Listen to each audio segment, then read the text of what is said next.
Local programming on KRWG Public Media made possible in part by viewers like you. Thank you.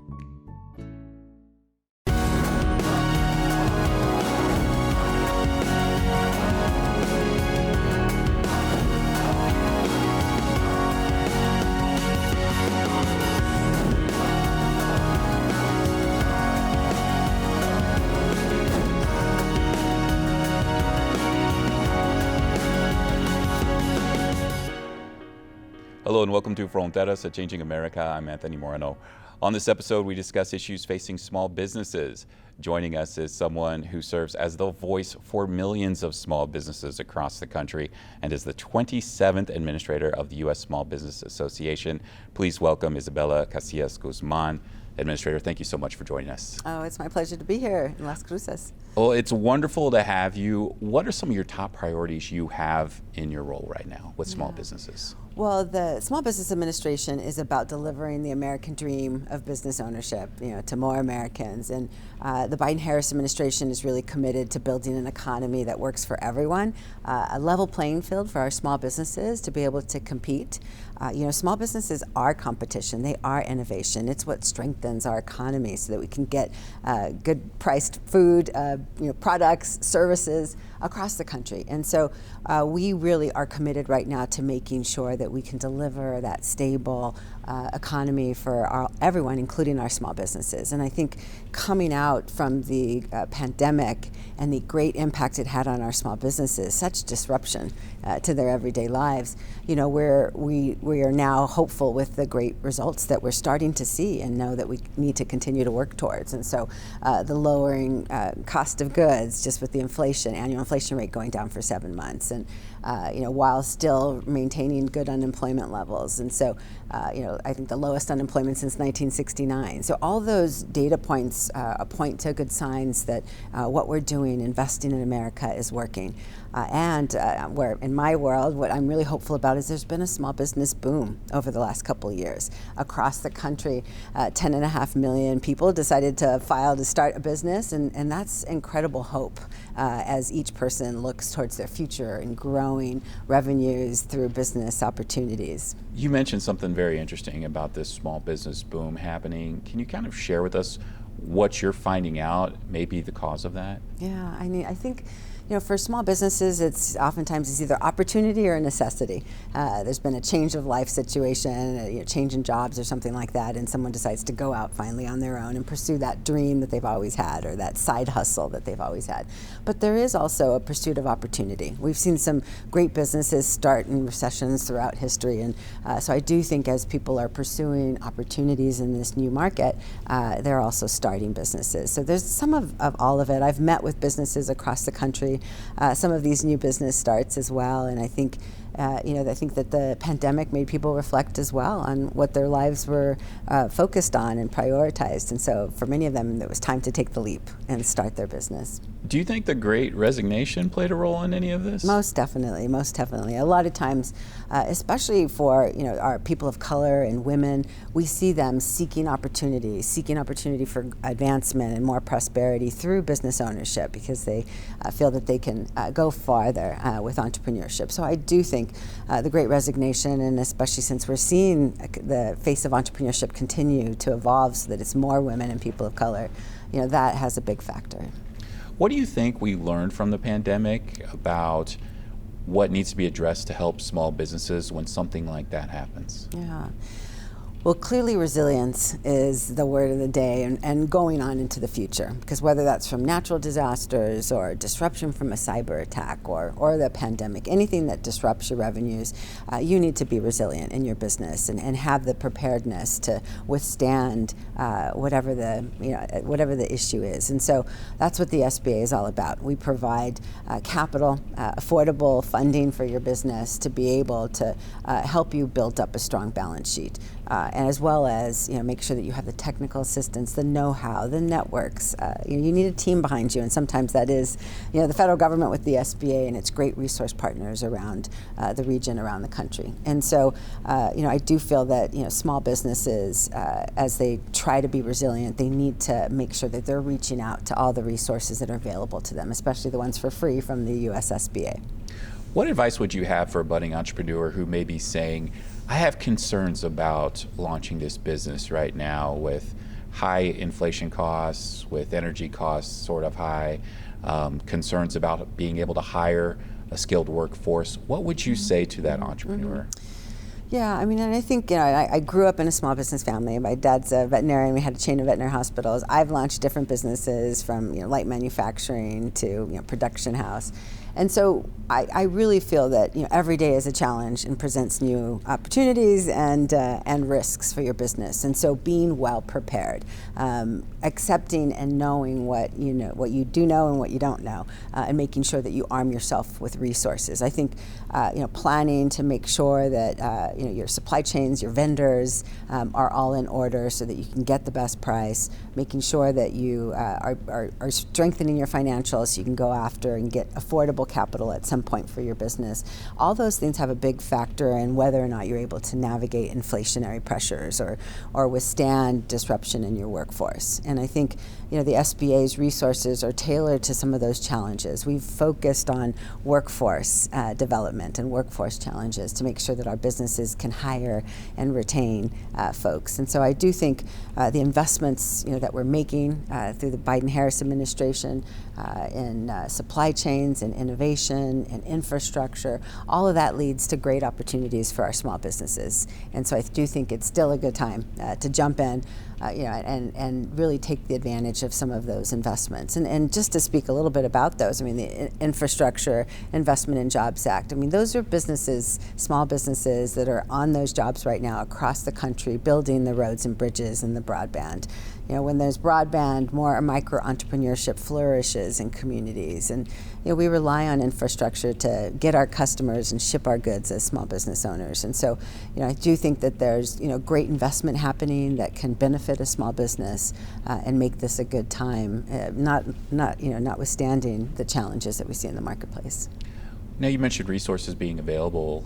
What sort of programs does the SBA have to help out small businesses or folks who may want to launch a small business? One of the first things that the president spoke to me about when we were first discussing this position of SBA was that it really concerned him that during the pandemic, small businesses who didn't have that lawyer or CPA on speed dial, those small mom and pops or those micro businesses, really were challenged in trying to know who to call, where to get the resources, and many of them were left out.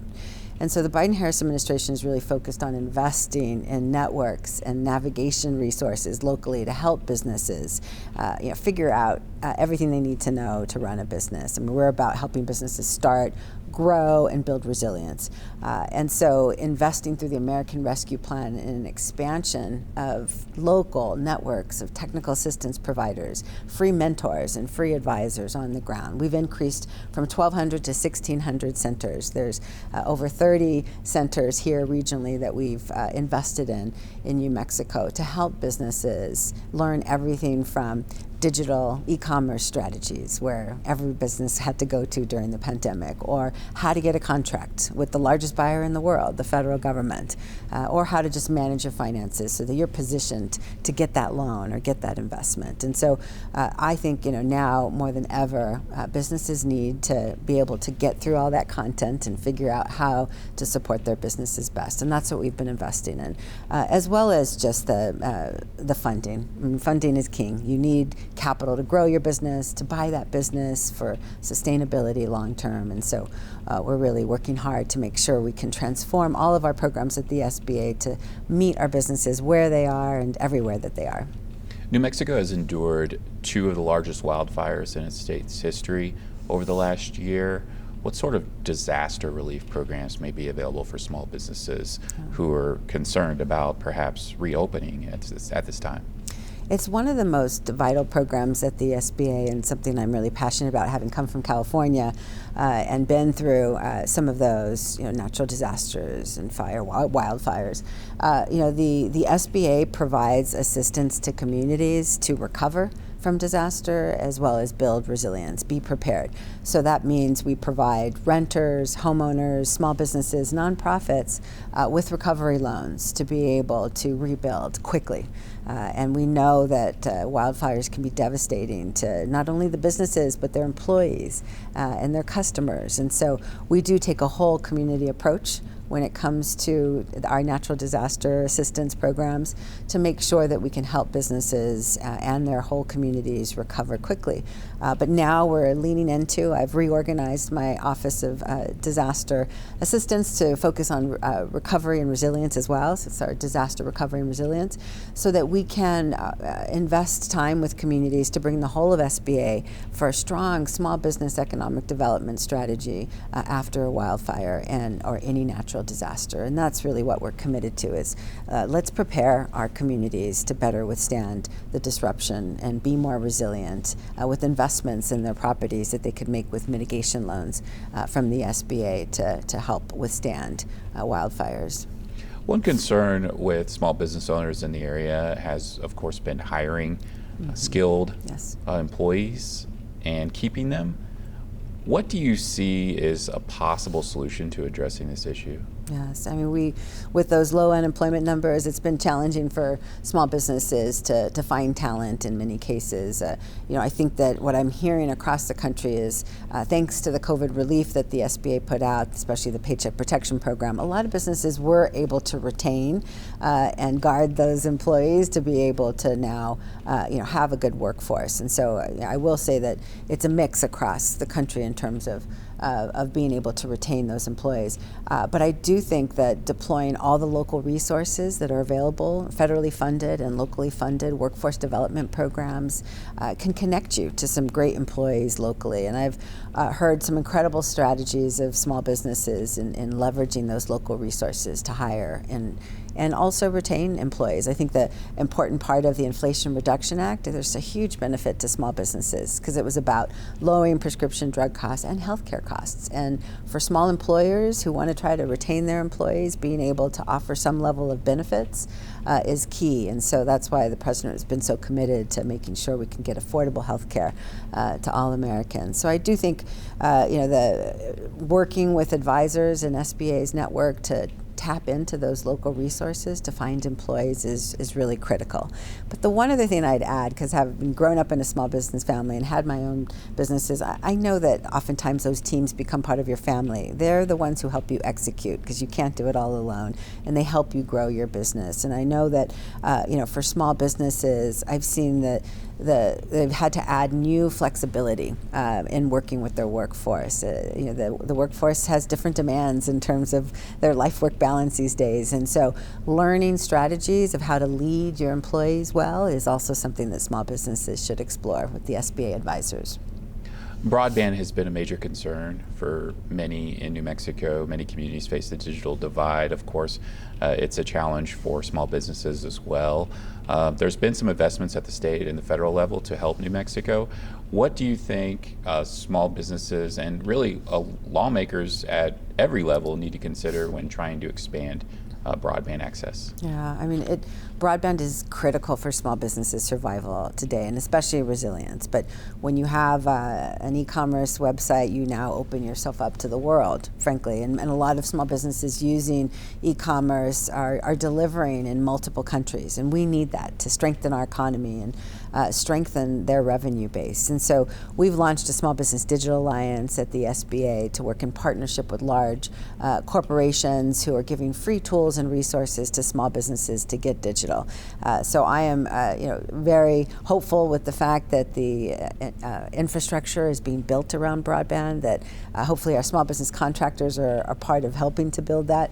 But not only that we'll see micro entrepreneurship flourish, because it does grow at higher rates when there's high-speed internet available, as well as definitely see the benefits of adopting technology to run your business and sell your products or services. Now, you're in charge and the voice of so many small businesses across the country.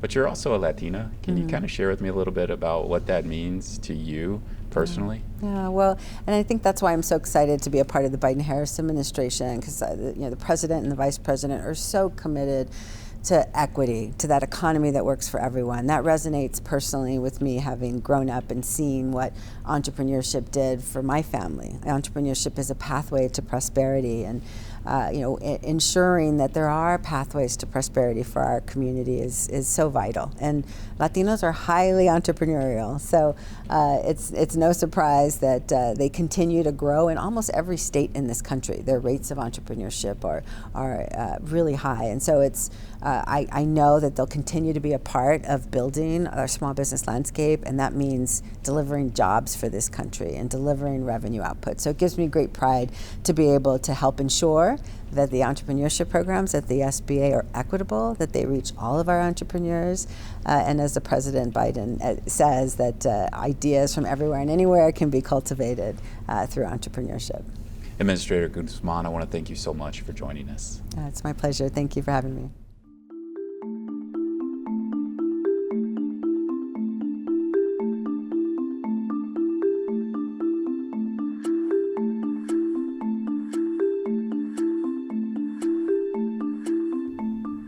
Moving on, a recent event in downtown Las Cruces featured a roundtable discussion on issues facing small businesses in the Las Cruces area. KRWG public media scholar Noah Race reports. The Las Cruces Farmers Market is one of the most popular places to visit for both tourists and locals in the city. As well as being a great place to buy local goods, the market serves as a great starting point for many small businesses looking to grow in the city. They're the heart of the community. Las Cruces Chamber of Commerce President Debbie Moore has been working with the chamber since 2016. She says while there are many positives to starting a business in Las Cruces, there are some major hurdles.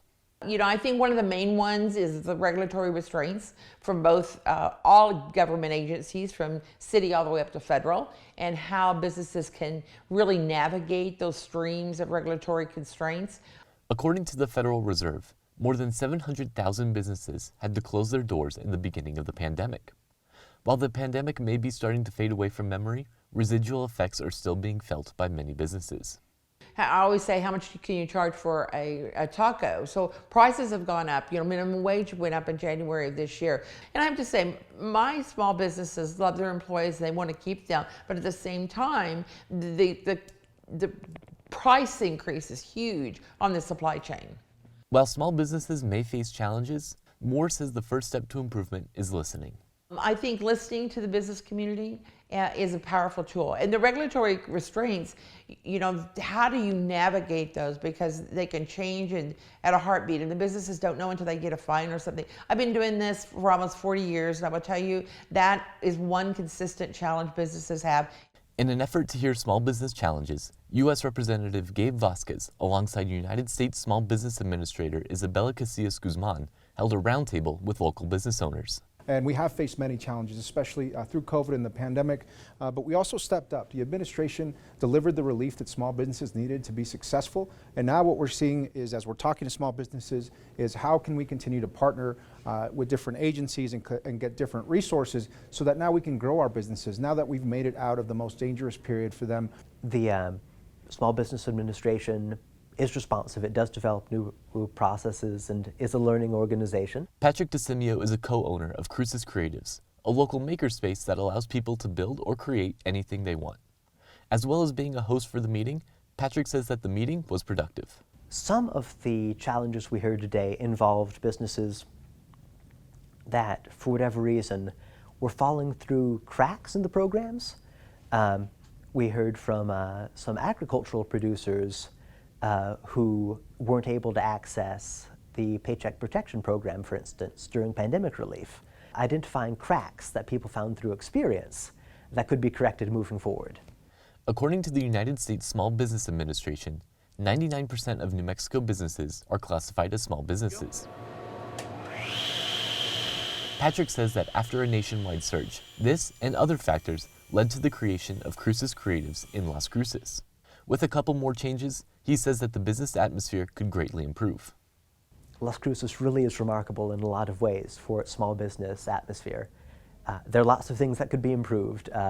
Permitting processes could be streamlined a lot, as we heard from several folks. But the overall ground level foundation is there. Change is a big word, but I think they will, hopefully, the challenges that some of the business people have voiced will be at least addressed and maybe some solutions come. So change is, again, a big word, but we're hoping for, let's just say, improvements and consistent communication. Small businesses can be seen all over town and can play an important role in both the economy and the culture of the community. As pandemic issues continue to subside, many look to continue the momentum to create a healthier business atmosphere. For KRWG Public Media, I'm Noah Race.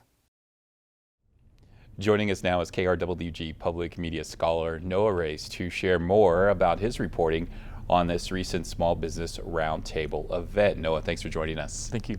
Can you paint us a picture of this event? What did you encounter when you got there? For sure. The event took place at Cruces Creatives. It's just right off of Loman. And it's a very unique building. They have a lot of 3D printers, laser cutters, a woodworking shop. It's really a space for people to come in and build whatever they kind of want. Gabe Vasquez and the Small Business Administrator came in for the roundtable. And they had a roundtable set up, and business owners came streaming in, and the conversation took place just right in the middle of all that. Unfortunately, the media was not allowed to stay for the actual discussion that took place. We could stay for opening comments and opening addresses, but that was about it. So we went to a different room for that time. But yeah, that was basically how the meeting went. And I know you were able to talk with the congressman after the event. Was there anything else you had to say? Overall, everybody said that they had a very positive outlook on the future of small businesses in Las Cruces, as well as a very productive meeting with all the business owners and the elected officials. Overall, Gabe Vasquez said that I talked with him beforehand, and he said he was looking forward to hearing some of the challenges about what small businesses face in Las Cruces. Now let's talk about those challenges a little bit. You were able to hear from some local business owners. What were the concerns that they had? Absolutely. Probably the biggest one was regulation. Regulation tends to complicate things for businesses. Some of them are necessary. A lot of regulations are necessary, but some businesses feel that they can slow stuff down. And especially the different layers of regulation. You've got the city, you've got the state, and you've got the federal level of regulation. A great example of how this can get very confusing for business owners is marijuana. And those small businesses can have a really hard time jumping through those hoops. And it's not just the marijuana business, it's the whole small businesses face those same challenges. So regulation was probably the biggest one. Another one was SBA loans. They said that process could have been streamlined a lot more. And same thing with the paperwork for starting a small business, that could have been handled a lot better, could go a lot faster. Of course, having somebody sitting on President Biden's cabinet had to make an impact on small business owners in the area. What were their thoughts on having someone at such a high level being able to hear their concerns? Absolutely. I think one of the biggest problems people have with government is they think that it's too separated from the people. I've been hearing that a lot of time in my reporting. So to have somebody from President Biden's cabinet come down to Las Cruces, not a hugely important city. It's not New York City, it's not LA, it's not Dallas. And to come down to Las Cruces and see what those small businesses were facing, it was massively important for the small business owners that were there. And Debbie Moore went and had lunch with both Vasquez and the Small Business Administrator, and she had a very positive experience with them too, and really appreciated them coming down and seeing what the real challenges were going on in smaller towns like Las Cruces. Debbie Moore, the president of the Las Cruces Chamber of Commerce, you were able to talk with Moore about her concerns that small business owners are voicing. What were some of the things that you were not able to put in the story that Moore was able to communicate with you?